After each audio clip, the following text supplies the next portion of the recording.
In the quiet hills of St. Mary, there lived a farmer named Mr. Linton.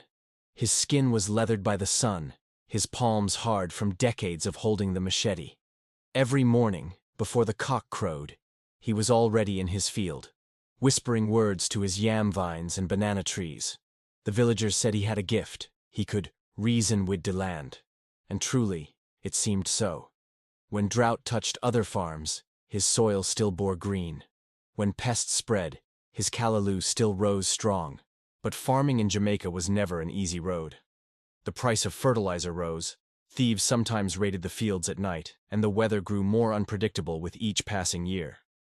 Yet through it all, Mr. Linton remained steady. He always said, "If y'all love the earth, she go love ya back." Then came Hurricane Gilbert in 1988. The winds howled like angry spirits, tearing zinc from rooftops.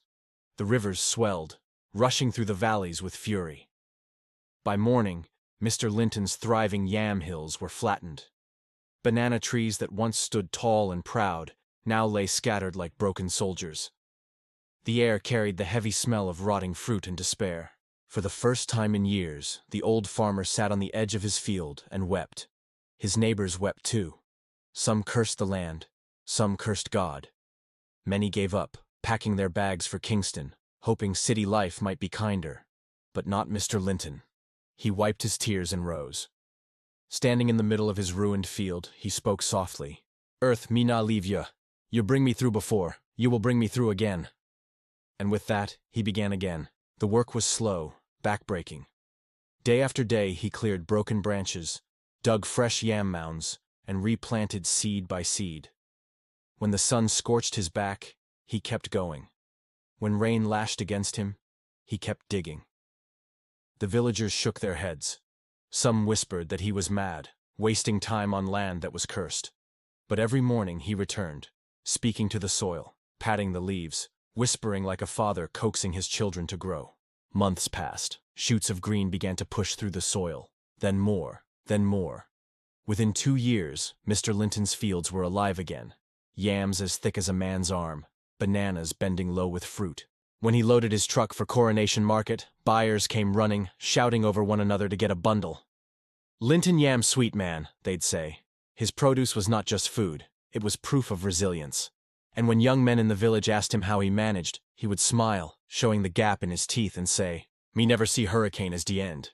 It was just a test of how deep me roots go. Crop smashed down, but man must stand up." Years rolled on. Mr. Linton grew older, his back bent, his hair silver. Yet every morning, he still walked to the fields, still whispered to his crops. Children from the village, now grown, returned to him for advice.